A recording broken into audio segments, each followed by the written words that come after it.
Hello everyone, welcome to this session in this year's CCDG conference. It's great to have you all on board. We're delighted to be bringing you another what's going to be great session. My name's Phil Pass, I'm the Alumni Relations Manager at Trinity College and I've been on the conference committee for the last couple of years.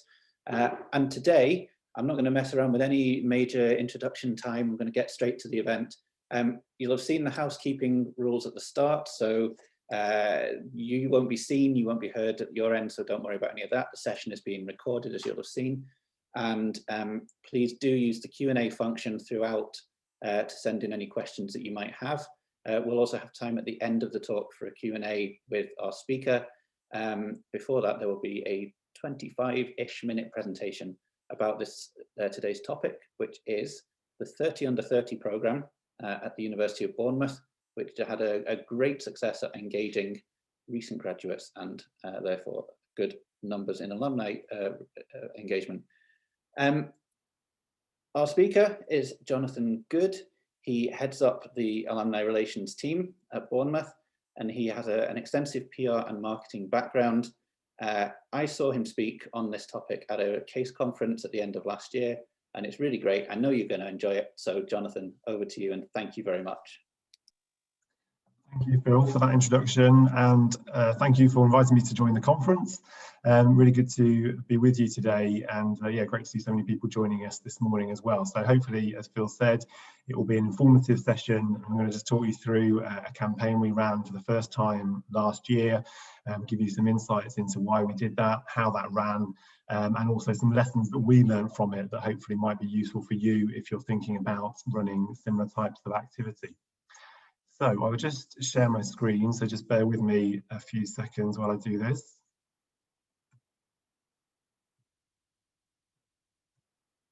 Just get the right settings on. Great, so hopefully you can see that.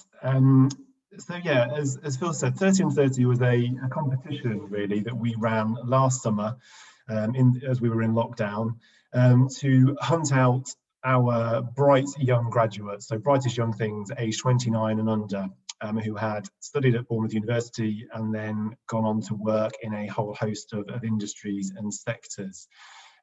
Just before I get into the detail of the campaign, I just thought I'd give a bit of an overview in terms of my role and the team that I work within, because when Phil and I spoke before this session, I understand that you kind of come from different sized teams in the different colleges across the university. So this idea of how things might be scaled up or down depending on your resources could be a relevant aspect. So I'm head of alumni relations at Bournemouth University, and then I have two alumni relations officers, one whose focus is around volunteering, stewardship and engagement, and the other whose focus is around communications and events. And then we're supported by a part-time data administrator. So we're a team of four, three full-time, one part-time, and then we sit in a department which is alumni and fundraising, which you'll be familiar with, working with colleagues across that department on certain initiatives as well. But let's just get into the detail of 30 under 30 then. Just to kick off really in terms of the drivers. So why did we do this campaign? What was it kind of designed to do? And I was just thinking about this session as I was putting together these slides. There were three key drivers for us in wanting to undertake this activity, and that was to particularly engage recent graduates, to build a new pipeline of alumni volunteers, and also to mobilise the team during lockdown. And I'll just kind of unpick those as we go through. I'm just going to minimise my video because I can't see my notes. So that first point about engaging recent graduates. You might have seen there was some research done by the team at Alumni with King's College London, published back in 2020, which suggested that if graduates are engaged by the time they reach the age of 30, then they are engaged for life. And clearly we are teams that are all about engagement, and having read that research, it made me think about what are some of the things that we can do to really engage that cohort of students, graduates, who have moved on from the university, are in that perhaps first 10 years out from graduation.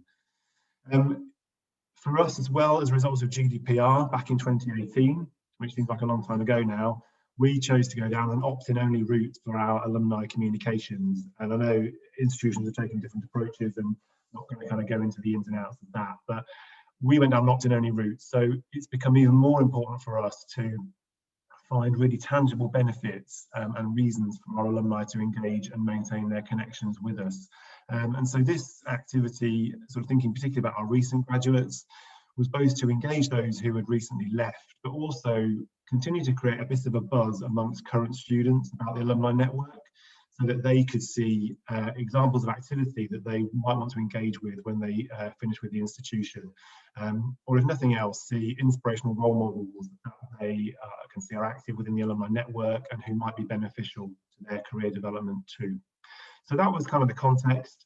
And we've been moving over the past few years into a more of a segmented approach to our alumni activities. And so this particular activity was around engaging recent graduates. The next point links to that really, about building a pipeline of alumni volunteers. So we, for the first time, lockdown last year provided us with the opportunity to get to a few tasks on the to-do list. I don't know if this was the case for you, as the kind of initial activity blew over and we were having a bit of downtime as a result of events being cancelled and other things. One of the things we had been meaning to do was do an analysis of our alumni volunteering. And so we were able to get into the data of our active volunteers from the past 2 years and understand who are they, where do they come from, what are we asking them to do, and what is their age profile and demographic profile. Our director had done some work on the alumni life cycle a number of years ago, which used sort of demographic information as well as a number of assumptions about alumni at different stages of their lives and what we might expect them to be doing with us as a result. And this was a really good opportunity to actually test out some of those assumptions and think about who are our volunteers, when do they get involved with us, and why do they get involved with us. And unsurprisingly, the research showed that the vast majority of our volunteers from the past 2 years, it was actually 37% of our volunteers, were aged 20 to 29. And I think there's two things at play there. One is that that group of graduates maybe have a greater propensity to want to get involved. They're early in their careers, they're kind of going out to make an impact early on, and therefore are keen to engage with the university as a means of developing their skills or gaining profile through some of the activities that we offer. But the other thing from an institutional perspective is it's by far and away the group of graduates that we get the most calls for to engage with. So whether that's to use them in recruitment activities, things like open day talks, or even just sharing their stories for prospectuses or online recruitment campaigns, or even speaking to current students through panel discussions like this or masterclasses. There's a real sense that these graduates are the most relatable for either our students or for those who are thinking about studying with us. And the kind of call is often for a recent graduate who's working for a big name company, a company that somebody would recognise, but in a position that they could relate to. They can sort of scan forward just enough to think that's the position that I could be in after I graduate, or within perhaps 5 to 10 years from graduating. So not at the kind of top end of highly inspirational CEOs in multinational companies, but people that are doing well at the early stages of their careers. So they were the two kind of key drivers, I suppose, from a more kind of pure alumni relations point of view. And that third point was also, reflecting and being honest, was about mobilising the team during lockdown. So we launched the competition in July, then ran it across August and announced the winners in September.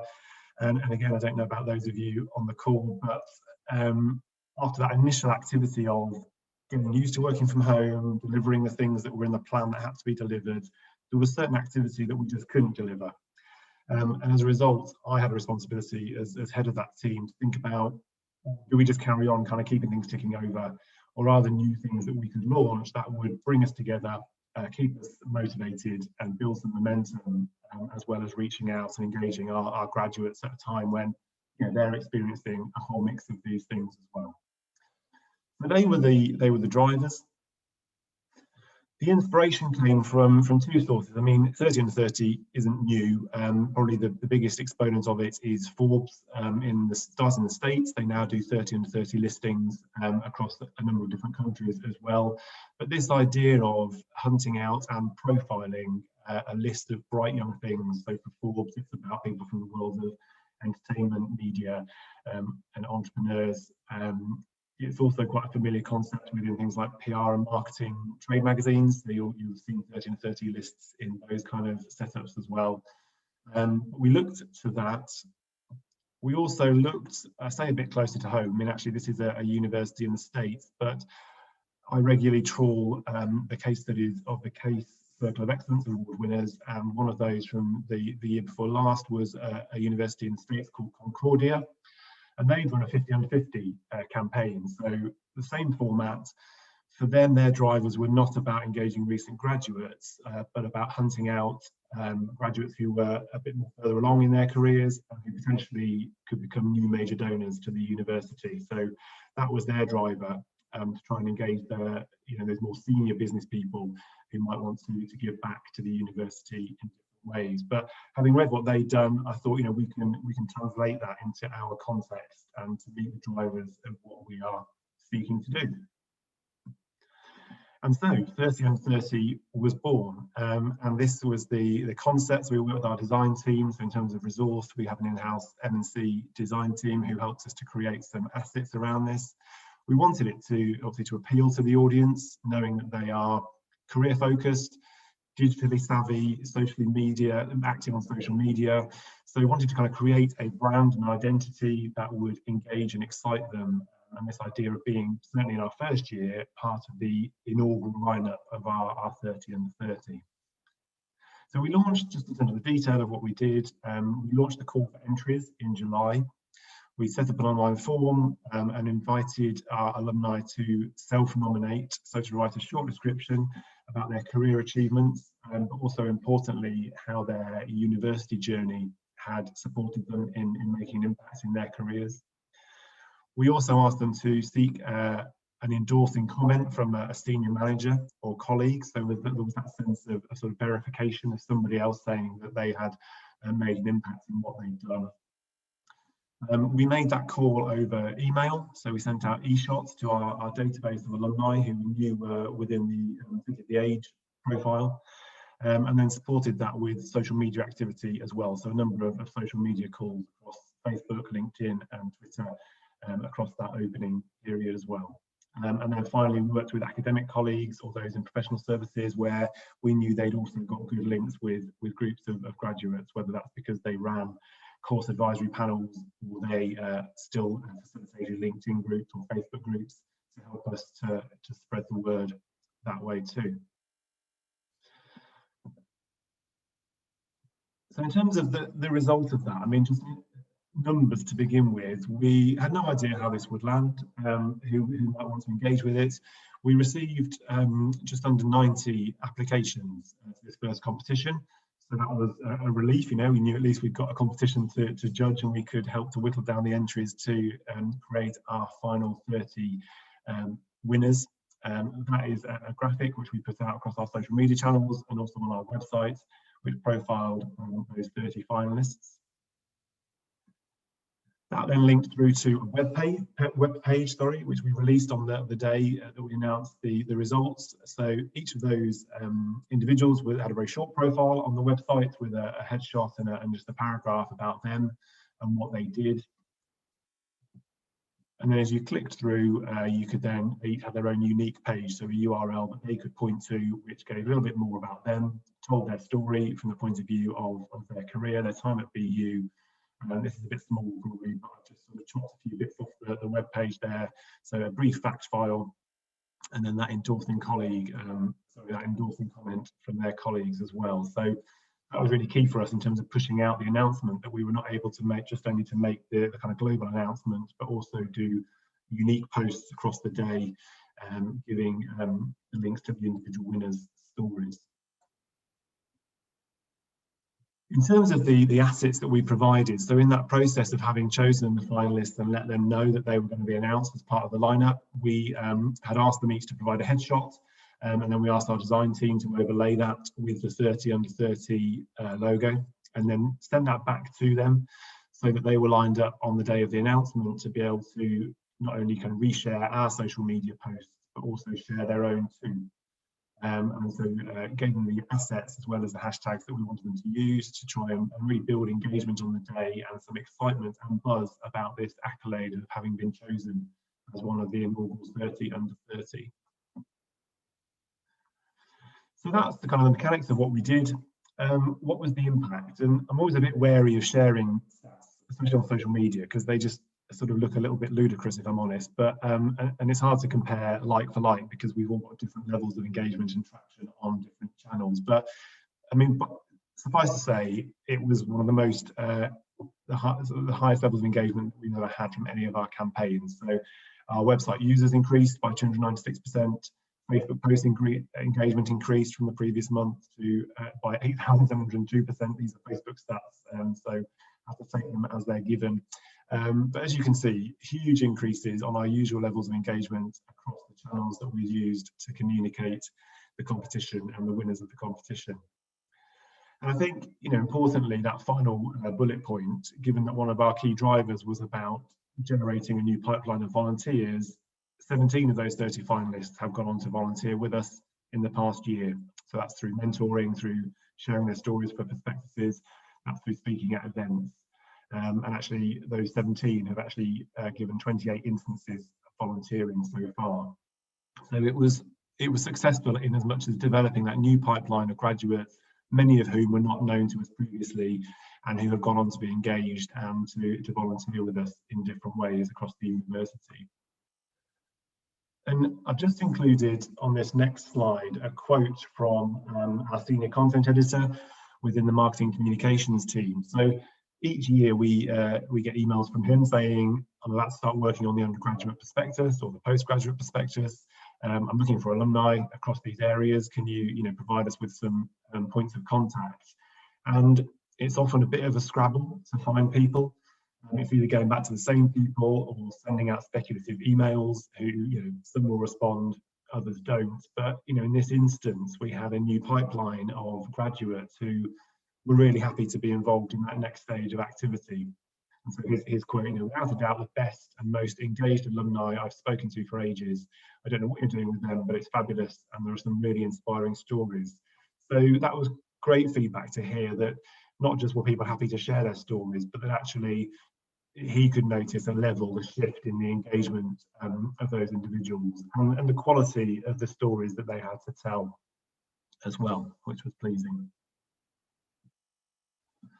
I've just included on this slide some screenshots of social media activity that we picked up on the day of the announcement. So, as I said, we'd shared photos as an asset with each of the individuals.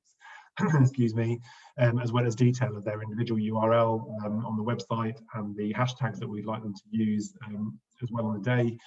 And just to kind of go through the slide, top left, Roshan Roberts, who's a producer on BBC Radio 1 Extra. That's a personal post from her. It's been a journey. Thank you. Using the hashtag and then linking to our Meet the Finalists page.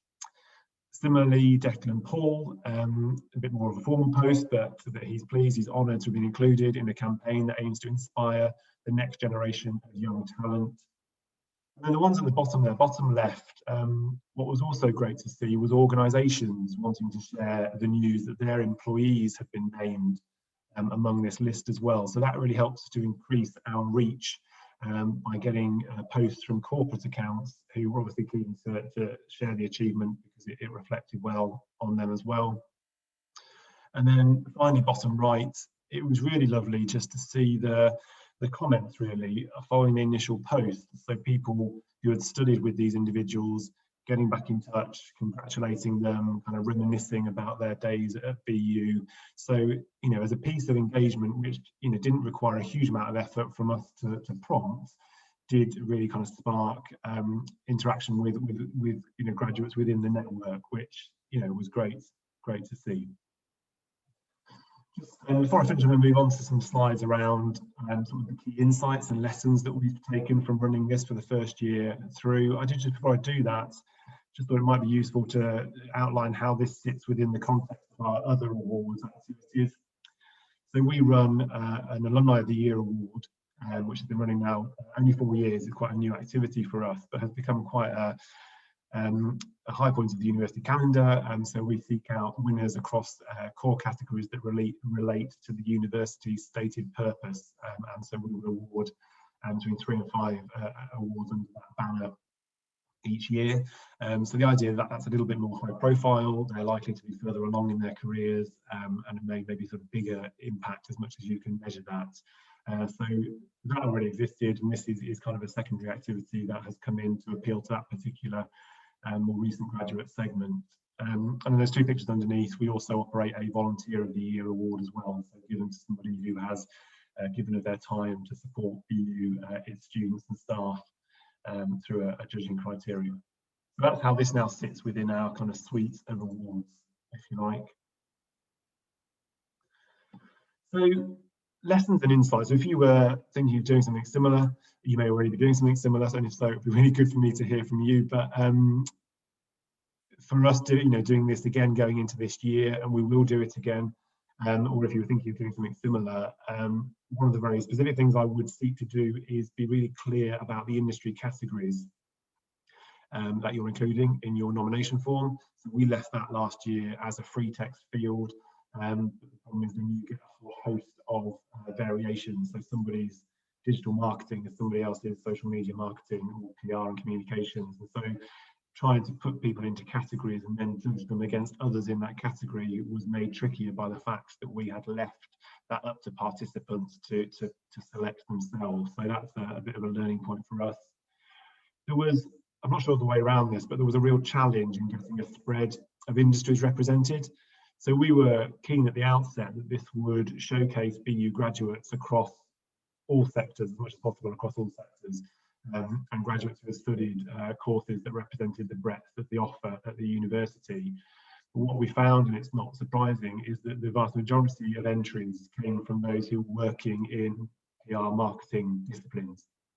I think they're more naturally self-promotional, and also my earlier point that some of those industry magazines run 30 under 30 showcases, so they're probably in that mindset of understanding this as a competition that could be good for their future careers.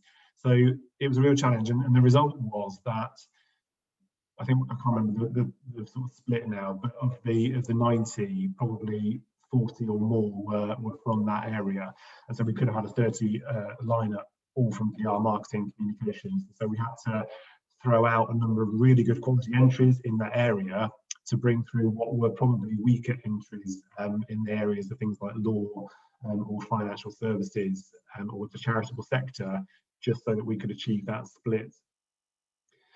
I think a learning point for us going into this year is about the timeframes that we set ourselves. So, it is a piece of work to gather the photos and gain the approvals on the web copy from each of those 30 individuals. And the problem is you've got at the one end, the people are so keen that they have sent it straight back to you and are ready to go, and you've told them we're going to be announcing this in hopefully the second week of September. So the person who you're still chasing the day before the date you're hoping to announce it, who hasn't yet sent you their photo or let you know if they're happy with the copy. And so you've got these people on the keen end of the spectrum badgering you for when you're about to go live, and still kind of tearing your hair out trying to get photos through from somebody else, and sort of thinking like, I wish they hadn't got through as part of the final 30. So just give yourself more time than you might imagine you'd need to get through that process. The next point maybe is unique to the fact this was the first time we'd done this, so we didn't have the confidence of knowing that we were going to get an amazing response. So we spent a bit of time in the early part of the competition emailing people we already worked with, saying, oh, I think, have you seen this has come out? We'd love you to nominate yourself for it. And then for actually discovering that those contacts that we'd made and that we'd encouraged to apply didn't actually make the final 30 because their entry was not as strong as some others. So it was hard then just managing disappointment against that initial desire to generate interest. I mean, the one thing we did was we ensured that everybody who has submitted a nomination had some feedback, either to say obviously they had been selected, or if they hadn't, letting them know why they hadn't, so that we didn't just leave it that they hadn't heard. Because obviously they're engaged enough to want to submit a profile. And in some cases, we have gone on to share their stories in other ways because we felt they were interesting stories to share. And that's been a good way of engaging them, even if they weren't selected in that first list. I think I'm not quite decided on this, but we might decide to share content over a longer period of time next time round. So we announced the full winners, and we announced each of their individual stories all on one day in September, on the basis we wanted to kind of give everybody that sense of exposure and create a real buzz.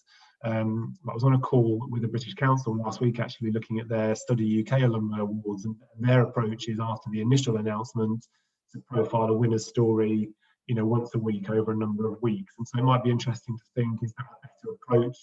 And it gives you a bit more, kind of a more lower level, but a more sustained level of digital engagement, as opposed to this huge burst on one day. So just sort of milling that over at the moment. And then finally, the thing to think about is stewardship. So what we hadn't really thought about before doing it was that we've now got this group of kind of super engaged graduates. What did we want to do with them? We knew we wanted to feed them into volunteering, so that was one aspect. With the best in the world, we probably won't be able to feed all of them into relevant opportunities. So actually, what can we do to kind of just keep them engaged? And so that's just been some simple things around ensuring they get our email updates at Christmas, making sure they get our Christmas cards, the things that we do as stewardship activities, but making sure that we kind of treat this cohort of graduates slightly differently than we would to others. So final slide, and then I'll return to you, Phil, so we can have a bit more of a Q&A. But again, this point about sizes of teams and recognising that within your university and the colleges, you have different resource. I just thought it might be useful to prompt some ideas around how you might scale this up or scale it down. And I suppose my perspective is that we probably did it as simply as we could do it. There was certainly no kind of external input or agency input. It was online only, and we shared written information and images. That was the approach that we took. One of the things I would love to do next, again, trying to kind of engage this younger audience, think about whether we could create some videos or animation. You look at the likes of the Forbes list, and it looks really smart, but they're obviously on a different scale to us. Physical celebration events haven't been possible anyway. You might want to think about a physical event where you could bring these people together. You could imagine quite a nice sort of drinks reception where you might present them with a physical award and have a few words said by the Vice Chancellor or a senior member of the team. And that's something that we'll think about for maybe, I don't know about for this year, but for future years certainly. Alternatively, where it's relevant, visiting workplaces to present awards. I was then just thinking about other opportunities, the idea that you could print a supporting publication that could look quite nice and become used as a piece of recruitment collateral. And also just how we might give them more visibility within the institution. So around our university, we have some big large format graphics which show some of our graduate stories. It will be also interesting to think about how we can show those success stories more visibly across the institution and graduation ceremonies potentially as well. So I will stop sharing my screen there. That is 25 minutes, so that was as promised. And yeah, Phil, are you still there? Do you want to come back in and we can have more of a chat or can answer any questions, really? Yes, thank you very much, Jonathan. That was excellent. Really nice to see the presentation again, and actually this time you were able to do it on your own as opposed to one of 5, I think it was when I saw it. True. Yeah. So a little bit more information, and as you've gone through all the questions that I had written down for you, you've answered, which excellent. Is there you go. So there's a few questions coming in. People on the call, thank you all for joining us again. There's a really good number on. Please do send in your questions. There's some starting to come in now. I'm going to kick you off with one question that I did have first of all, Jonathan, which is go right back to the start of the project. What did you think was going to take you the longest, and what actually took you the longest, and what did you think was going to be hardest, and what actually was the hardest? That's a good question. I think what I thought was going to be the second part first, because I can remember it. What I thought was going to be the hardest was generating engagement. Just this sense of we're going to try and do this, but will we even get 30 people making nominations? So when we hit that first 30, that was a real kind of moment to celebrate, and then it went past there. The hardest thing was then trying to ensure there was a decent spread of courses and sectors represented in that final lineup, and also we wanted to ensure there was good diversity in terms of gender and ethnicity, and to some extent disability, where we could do that as well. So that was the hardest. You said the other point was what would take the longest. I don't know what I thought would take the longest, but what did take the longest was we'd ask people to submit their nomination, and we asked them to submit it on the basis that pretty much what they wrote and what they sent in as that endorsement from the manager, they needed to be happy that would become the basis of their profile in the competition collateral. But as probably I should have known, everybody knows, people write all sorts of bizarre things and write things very clearly, or yeah, I don't know, just grammatically is all over the shop. So it fell to me, because we're a small team and my background is PR and journalism, that I went through and sort of rewrote those entries and trying to kind of make them consistent in style, whilst also reflecting the sort of individual circumstances of each of the individuals. Yeah, it took the longest. I don't know how the guys at Concordia did it for 50, because for 30 that it was a bit of a slog, really.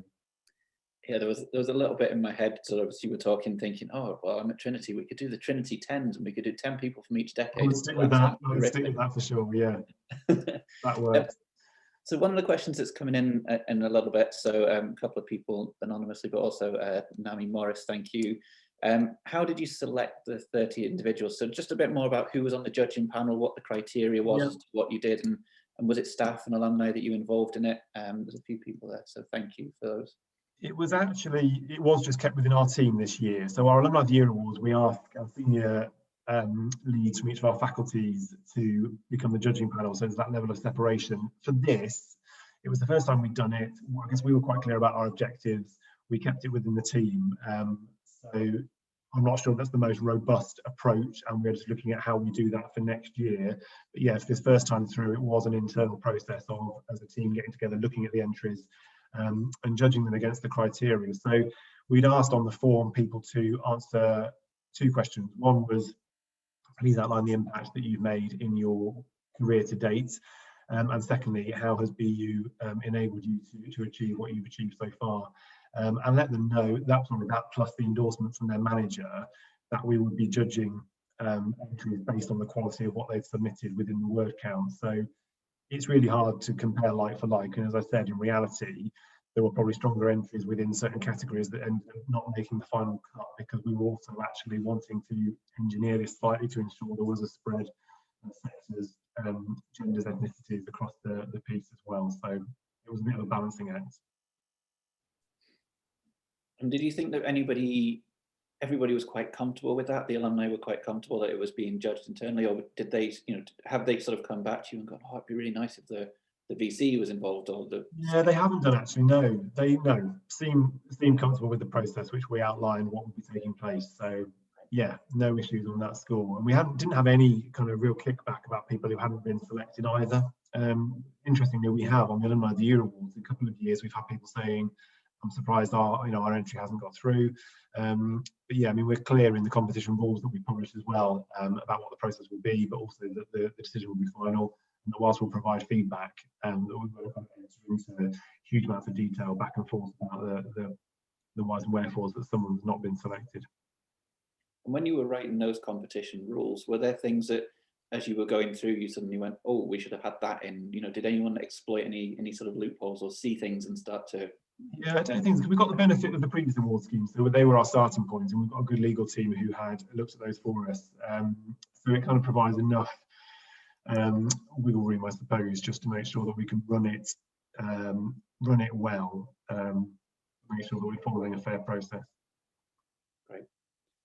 There's a question come in about incentives for the alumni to apply. Did you give any incentives? Obviously, you said about that you were contacting some people to try and encourage them to apply. Yeah, so yeah, I mean, that was just in the early stages, trying to drum up some interest directly. I mean, in terms of the incentives, we said, this will lead to digital publicity generated by the university. So, the incentive to get involved is to support your positioning, future career development, and that your story will be shared across the university's social media channels and on the website. So yeah, that was the incentive. I mean, what was lovely, I didn't show it on here, but some of them had now started to list that on their LinkedIn profiles. So in that kind of initial bit about them, to say BU 30 under 30 finalist, was just really nice to see, without kind of financial incentive or even a physical award. We didn't present any trophies, but people just seemed to want to engage with it and felt there was sufficient kudos in being named in that lineup and being able to share those digital assets and have their name listed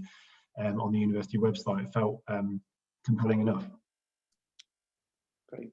There's a question from Celia. What sort of feedback did you give the people who didn't make the list?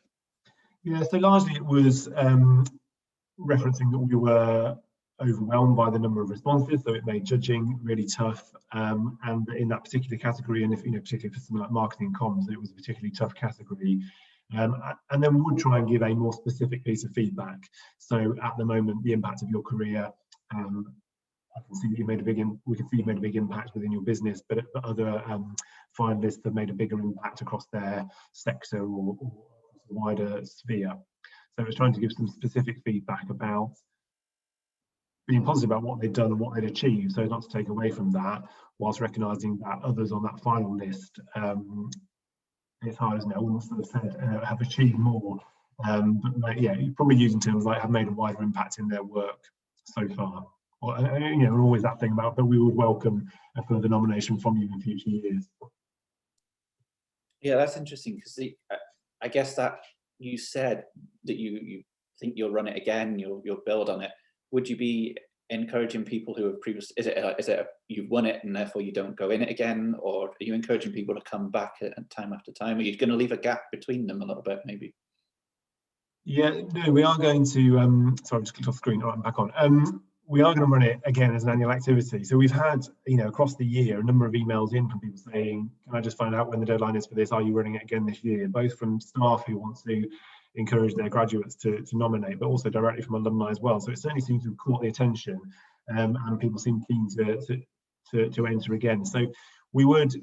The existing finalists wouldn't be eligible to be named finalists again, but anyone who had entered previously but has new information they'd like to submit would be able to make a new submission. Our hope is that we can keep expanding and building in that new pipeline of engaged alumni. But yeah, so we didn't know last year, it was a pilot, but based on the engagement, we are planning to do it again. So we'll be kicking off in July this year to sort of follow across the same time frame. Yeah, and hopefully, you never know, we might be able to actually have some real in-person events, as you were saying. Exactly. I think those would be great. Yeah, we've got some new buildings that have opened during lockdown that just no one's really been in yet. So it would be a really nice opportunity to get them together and do a bit of a, as I say, a drinks reception in one of those buildings and just get to meet people properly. Yeah. Someone's asked the question: did you get any kickback about cutting off at the age of 30 instead of doing, just calling it early career or going a bit later, like the like a US institution example? Yeah, we didn't. No, we didn't actually. No, none at all. And I think probably because we have the Alumni of the Year awards that acts as a similar mechanism for those without any kind of age qualifier. Yeah, I felt comfortable in doing it and being clear about the activity, that it was about targeting younger graduates. And 30 under 30 is quite an accepted convention in different industries. So no, there wasn't any kickback on that. And I just think it did help to then land squarely within that demographic.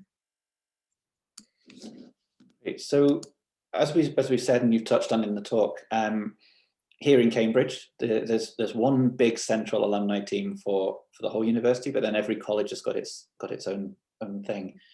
You mentioned that your team at the start, just for anyone who joined the call late, just remind us of the size of the team that you had working on this. Yeah, so there's a team of 4 of us, 3 full-time and 1 part-time. So yeah, I head up the team. We've got 2 alumni relations officers that work full-time, and one of those alumni relations officers, their focus is communications, digital media and events. So she was probably of the 2, well, certainly of the 2, much more involved in this. And then a part-time data administrator. So she was really actively involved in working through the nominations, formatting them so that they could be judged properly, getting all the data onto our database. Yeah, so that's the size of the team, with support from our marketing communications team externally as well, in terms of the design work and the website assets. And were you working with your career centre on something like this? Did they jump on board, or might they do in future? Yeah, they might do. We didn't actually on this particular. We do work with them on a number of initiatives, but no, not for this particular one. I mean, we have been able to use some of the finalists for careers talks and some panel events that we've been involved in this year with the careers team. But no, they didn't have that engagement initially. But as we're thinking about our judging panel for the year ahead, they will be an obvious place to go to for that, to help sort of broaden it outside of our department. Someone's just asked how big your alumni base is, if you can just... Yeah, I mean, interesting, we've got over 80,000 records on our database as a result of going down the route of opt-in only in May 2018, prompted by GDPR. our active alumni database, so those that we have permissions, as we refer to them, to engage with, is actually just over 8,000. So that's quite small. The result is that we found that we've got much better engagement because they're people who have actively said they want to hear from us, and they've told us what they want to hear about. And actually 8,000 people is more than enough to try and engage, get on board, move through a pipeline. But yeah, in university terms, that I appreciate that sounds quite small. But for most of us as colleges, our alumni database sizes are sort of that, Okay, yeah, that's interesting. So it's really relatable to us, I think. What was great, I think I've said to you on previous, last year in this conference, we had the University of Manchester talking about something, and you think University of Manchester, well, they're absolutely huge. But that scalability and that opportunity to really engage with just the few who want to be engaged to start off with, to build from that is great. So if anyone hasn't seen that talk, it's still available on YouTube. So I'm sure that CCDG team will be able to put that out. So just contact the team and find out the answer to that. So we're sort of putting together our action plan for the year ahead, and one of the things I'm looking at that other universities regularly doing is a lost alumni campaign, putting time and effort and money into kind of bringing back those who have lost contact, and I'm just working that through at the moment, but thinking again, 8,000 doesn't feel big, but we haven't worked with each of those 8,000 people or even exhausted what they could do for us. Is it time to be going out to get even more to engage? But there's always the pros and cons to these things, isn't there? Yeah. Someone's asked how helpful it was already having the Alumni of the Year award. Obviously, you said you built the rules, competition rules around that, and it may have allowed people that opportunity to see that they could apply for something else if they didn't fit the criteria for this. For the colleges and people who are thinking of maybe following in your footsteps and doing something like this, would you say an Alumni Award is a better place to start and then doing this, or jump straight in with 2 feet? Yeah, possibly. I mean, even then, just the opportunity. I mean, our first year of the Alumni of the Year Awards, we recognised one alum.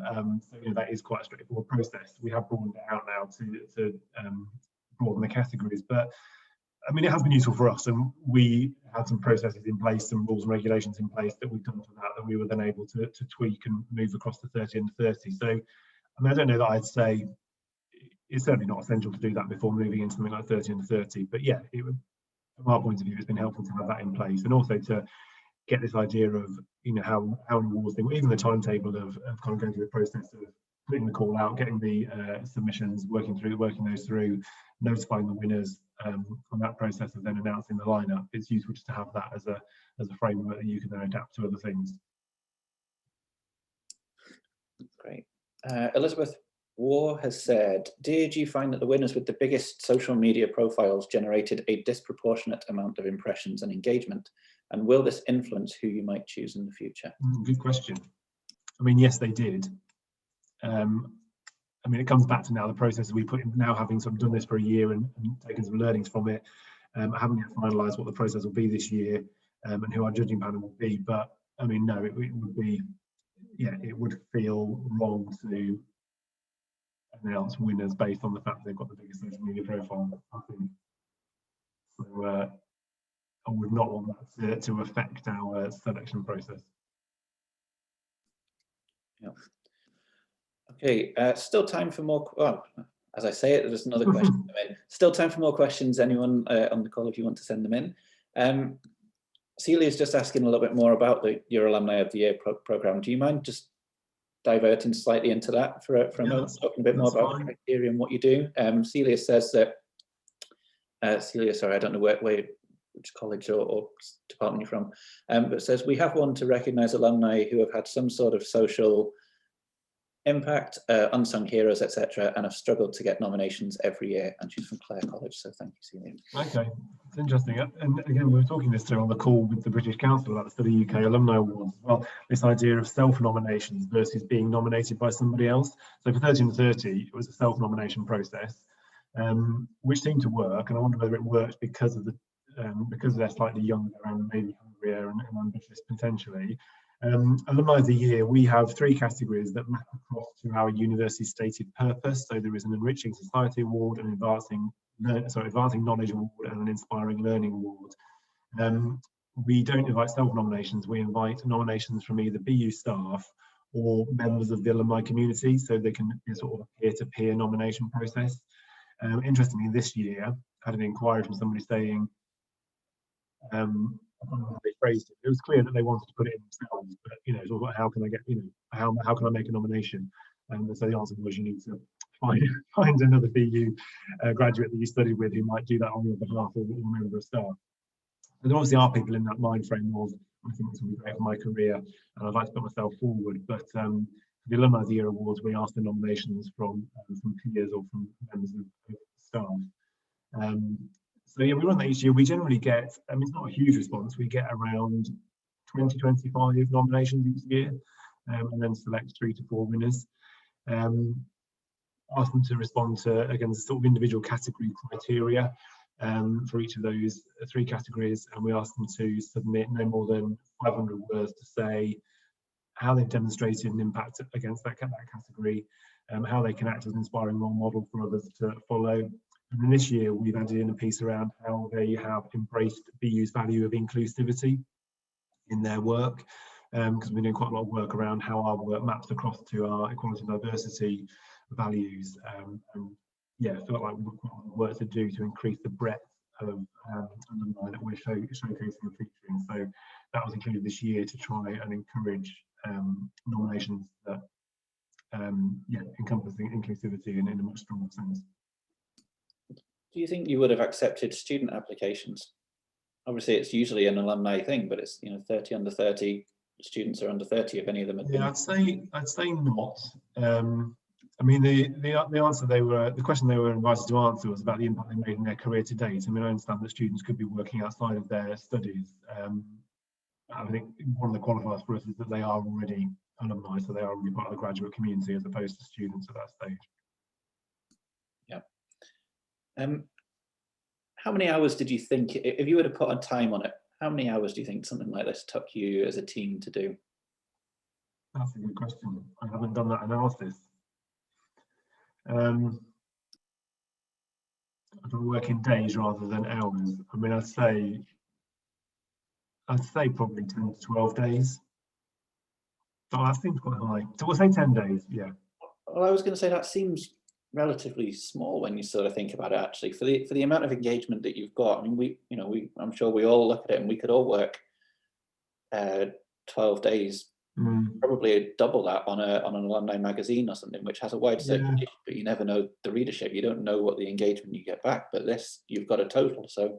And it's not like you're dipping in and out of different things, but certainly I remember the 2 days of rewriting all of the nominations so they could be sort of ready for the website, and also then the day of announcing the results. So Anna in my team was then busy across social media all day, posting out. But then within that, you're dipping in and out of sort of sharing stuff back and forth with the finalists, getting stuff from the design team. So yeah, probably about 10 days at the upper end, I'd say. Okay. There's another question come in from Nami Morris. Thank you, Nami. Is there anything that you guys at Bournemouth are doing with students, final year students, to ensure that they are engaging more easily and naturally with the university once they have graduated? That's a really good question. That is a good question, and it's so yes was the answer. It's been derailed a bit really by having to work remotely. So in the year prior to lockdown, we've done a lot to get out to different events towards the end of that academic year. So we were going along to awards sessions, extracurricular activity sessions, student shows where we could set the stand, interact with the graduates there, and invite them to register with the Alumni Association. Careers fairs we also found were really good a place to connect with students, because they seem to be in that mindset of signing up to stuff and hearing about what we could do to support their career after graduation. That then got, and then also activity at graduation ceremonies themselves, so there to kind of congratulate people, provide branded sweets, all this stuff, and get them to sign up there and then as well. And that's been a bit derailed this year because we haven't been able to attend physical events, so we've had to go on. There've been a number of online events where students have been doing sort of sign-off activities that we've been able to contribute to. But yeah, there's been a big focus for us in how do we get to students before they leave the campus, so to speak, to ensure they know about the Alumni Association and register with us. And as I say, part of this stuff is around thinking, what actually are we offering in terms of a package of benefits for a recent graduate? Why would they want to register with us? So I mean, this is one thing, but we've also packaged together our other benefits to try and make sure that's a compelling offer to them. Do you know how many of the people who nominated themselves out of the, I think you said there was about 90 that you had, how many of those did you not have contact with beforehand? So how many were new to you or lot have been found alumni, and how many do you have? Yeah, it was about, I did do the stats and I can't remember on my head, but about 60% of them were unknown to us previously. So it was brilliant in hunting out new stories from people that we just had not got a connection. I mean, they were engaged in as much as a lot of them had registered to hear from us. So we were connected with them in as much as sending them emails, because that's where the majority of the traffic came through. But we haven't done anything else with them other than just sending them our emails. So great, that's a good positive out of it, definitely. Yeah, it's great. There's a question that says, do you feel there's a risk of creating a sense that some alumni are more valued because they have an interesting job, but others are excluded because they have more ordinary jobs? I know that's a question that floats around all kinds of, yeah, it's hard, isn't it, etc. as well. So. And I suppose that was our desire, to ensure that we represented a breadth of sectors and industries. So, we've got a mental health nurse in the final 30. We've got somebody who works for a conservation charity. So those things are hard to compare like for like with somebody who has worked on brand campaigns for Adidas and Nike and photographic work that's been featured by National Geographic. But we were keen to ensure there were those stories from sectors where these aren't necessarily seen as, I mean, the NHS is a hero sector in that sense, but they're not seen as maybe as aspirational as some of those other sectors. So that was the work we did to try and ensure there was a breadth. Because I think the risk is otherwise we're just highlighting people who are in very attractive graduate jobs. Great. I think just questions are sort of dried up a little bit there, so unless there's anything else that someone sends in the next few seconds, I've got a couple to sort of finish on for you. You alluded earlier on that when you first got those applications coming in, that was quite a proud moment, but was there a better moment at the end when you saw all the engagement? Was that the thing that really sealed it for you? It was really, yeah. That day when we were able to announce it and to see those comments, see people put it onto their LinkedIn profiles, see classmates, others in the graduate community commenting, congratulating people. That was a real buzz. And I think since then, having emails come in across the year saying, I saw you did this last year, and can I just check when you're opening it up again? Knowing that it's kind of reached a level of understanding that people are waiting for it to open and nominate themselves this year is also a bit of a hooray moment as well. Yeah. Did you find that the timing that you did it over, because I think you said it opened up in July, August for sort of shortlisting and then September? Yeah, and I think the only risk in that is that it's over sort of holiday time, so there's risk that people are away or not kind of focused on doing these kind of activities. But it was also important for us to link it with our other awards ceremonies, awards activities. So our Alumni of the Year Awards is announced in June, and we then wanted to kind of move into this with a sort of early autumn announcement. So and also try and work around other things for us around graduation, which happens in November. So we're going to stick with that time frame on the basis that we got the engagement that we were seeking. I haven't sort of tried it another time of year to know whether that might be more successful, but certainly in terms of the traction, it seemed to work well. And making that announcement in September, there's this sense of everyone's kind of back to business, back to school after the summer break. It seems to be a good time to make that announcement with all the sort of back end work done towards the end of the summer. Yeah. Well, I'm sure we'd all love to know how it goes this year. So do let us know later in the year. Probably fall flat on its face this year. We'll get 2 entries and that'll be that. But anyway, at least I've shared it with you for the first year. I'm sure it will. I'm sure it did much better than that. Much better. At least you've got 60 people from last year who well, exactly. This is true. So let's finish off then with you sort of gave us a list of things to think about, but what are in a few words, the top 3 things that if we're going to start thinking about doing this at our place, what do we need to think? What's the most important thing to think about before we start? What's the most important thing to think about during the process? And what's the most important thing for the end of the process? Good question. I mean, the start of the process is what do you want to get out of it? So I talked at the beginning about our particular drivers, and are they the same drivers for you, which makes this activity feel relevant, or are there other things that you're seeking to achieve? So I think just making sure that the activity maps to the objective, but more specifically just thinking about the process and having that mapped out and being clear about the process that you're going to go through, the timeframes that are going to need to be involved in that. Within the process, just trying to kind of stick to your timetable, stay on track, and that's going to mean chasing certain people up who aren't coming back to you, but you don't want to be delaying or letting other people down that you've committed to announcing their place. So just kind of keeping an eye on that sort of like project management stuff, I suppose, and just keeping to those timeframes as you move through. The last point was, what's important to know at the end of it? At the end of it, what's the most important thing to think about for the after, the stewardship part? The stewardship, I mean, two things. One is about stopping to measure the impact, so making sure that you capture those social media stats and digital stats and understand, did it have the engagement that you were seeking to? And yeah, I mean, that feeds into the stewardship. How are you going to move these people through, having given them this kind of great experience, hopefully, and at that point they are so engaged. What is it that you're going to do with them? How do you want to use them? And how are you going to keep them on board so it doesn't just become a piece of activity and then it sounds awful, doesn't it? But you don't get the value out of those individuals for the university. And you said you've kept in touch with not just those who won, but those who didn't win as well, and that feedback is important as well, because and not in all examples, but there were a couple where you could tell they've got a really good story to share and that we could use them for other things, and they were very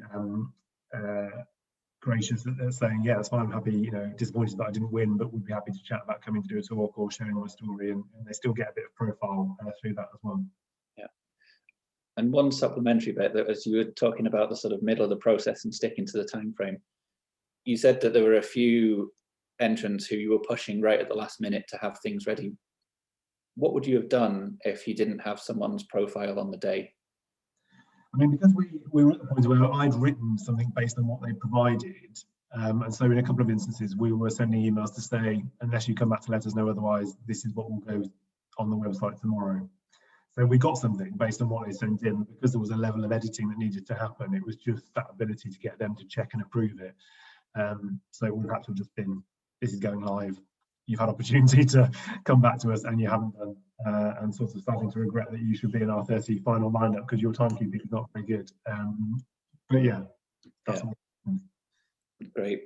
No, it's a really, really good project, and I'm sure there'll be people who stayed with us on the call who will be inspired and starting to think about their own ways in which they can do it and trying to work out, it's only 12 days, I'm sure we can fit that into our time. It was a good fun project, it was great, and we're looking forward to doing it again, so yeah. Great. Anything else that you would want to add, or are you? No, that's fine. I'm happy to, if you want to connect on LinkedIn or ask questions via that route afterwards, really happy to do that if it's helpful. Also, if people have got things they want to share where they're doing something similar and I could learn from that, as you've seen, I'm not sort of shy of taking other people's ideas and adapting them for our own ends as well. So LinkedIn's probably the easiest place to do that, but do please connect and share ideas, because I think that's the value of these networks, and we can do that in a non-competitive environment. It'd be really good to just use that as an opportunity to share. Yeah. And your LinkedIn username is? It's Jonathan Goode. You'll find me. Yeah, I haven't got a beard on my picture. I need to update it, but yeah, that's me. Lockdown beard, right? I know, exactly. Yeah, all age. Great. Well, thank you, Jonathan. I think that's bang on 12 o'clock. So I just want to say thank you so much for taking the time. Thank you to everyone as well who's joined us and asked so many good questions. The session has been recorded, so hopefully it'll be available for people to watch back and really get into those details and suggestions as to what we can do if we want to do it ourselves.